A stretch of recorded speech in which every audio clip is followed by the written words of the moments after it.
Cashew nuts. We eat millions of these nuts on a yearly basis, but very little thought goes into the production and processing for them to get to our table.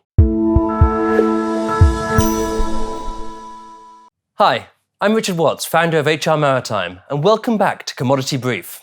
In this episode, we're going to continue the series where we're looking at different commodities, and we're going to be focusing on cashew nuts. Cashew nuts are quite an interesting commodity because the volumes are quite small compared to a lot of different commodities, and the particular countries that we're talking about are quite limited.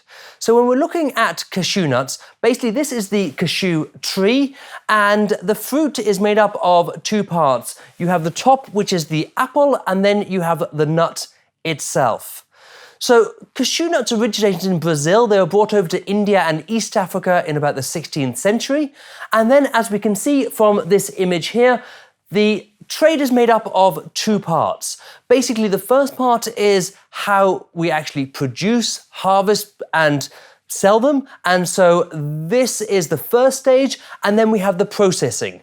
So the first stage, main areas of production are here in West and East Africa.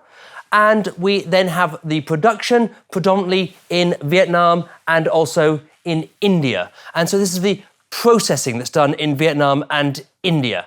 So when we're actually looking at cashew nuts, in terms of the harvest, these are the countries that have the biggest areas for the harvest. And so as you can see, Ivory Coast is up there at the top, and then we have India, Tanzania, and so we're looking at a very, very few number of countries. However, when we're actually looking at the production quantity, then Vietnam comes at the top and India.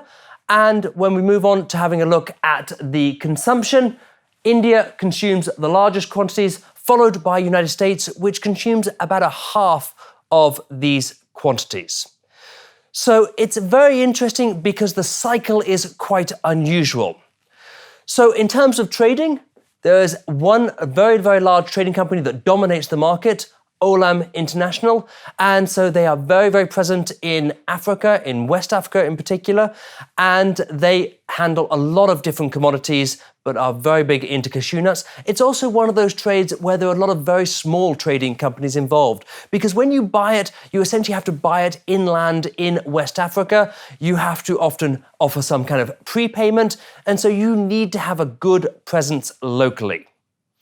Otherwise, in terms of the commodity itself, about 70% of it is consumed as nuts, as a snack, and then 30% of it goes into condiments and consumed otherwise. There is also the apple that I talked about earlier, the cashew apple, and that is used for other uses. And you can also create an oil out of the cashew nuts and also another oil out of the kernels, out of the shells themselves. So it's quite a diverse product and has quite a few different uses. In terms of transportation, basically we're talking about the two different aspects of the trade. So first of all, you have from the production, from the harvest to the processing, and that will be done in containers, normally in bags. And so there we need to be very careful about the moisture, because if the moisture is too high, then we can end up with mold, but we end up with too low and we can end up with cracking. So we need to be very, very, very careful.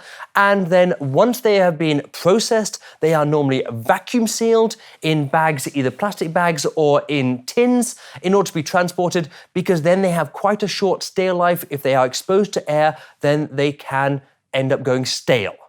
Now, in terms of the risks, we're really looking at moisture, so mold. We also have infestation, and we also have some self-heating. So this can be self-combustion. And so we need to be careful with the commodity. And it's one of those commodities that has a very, very high value. We're talking up to $2,000 per ton for the goods that have been produced before they've even been processed. So we have to be very, very careful, and any goods which are lost during this transportation or during the processing will obviously have quite a large financial impact. So that brings us to the end of this episode looking at cashew nuts. We hope that you'll join us for future episodes looking at different commodities. Thank you very much.